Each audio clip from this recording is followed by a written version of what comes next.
అంత అవసరం ఏమొచ్చింది రామాయణాన్ని మహాకావ్యం అనడానికి? మహాభారతమే అయిందిగా. సార్, నేను ఆర్గ్యూ చేయాలనుకుంది కేవలం రామాయణంలో జరిగిన ప్రతి సంఘటన ఇతిహాసం కాదు అన్నది మాత్రమే. I was going for the juggler. And now they are going for the juggler. Aryan, why don't you understand?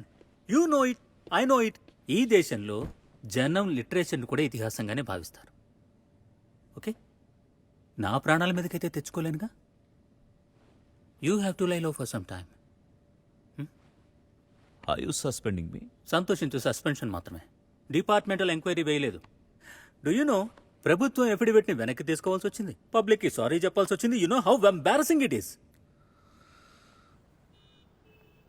అరే నాకు లేట్ అవుతుంది, త్వరగా కబీర్ లంచ్ బాక్స్ ఇవ్వ ప్లీజ్. అరే అరే, కాస్త ఆగు. టోస్ట్ రెడీగా ఉంది, ఆమ్లెట్ ఇదిగా వేసేసాను. ఆ ఆమ్లెట్ ఏదో నువ్వే తినేసా, నాకు లెక్చర్కి లేట్ అవుతుంది. Sorry. Don't be, toast is fine. లేదు లేదు, టోస్ట్ గురించి కాదు. నేను నువ్వు చెప్పిన మాట వినలేదుగా, అందుకే చెప్పాను.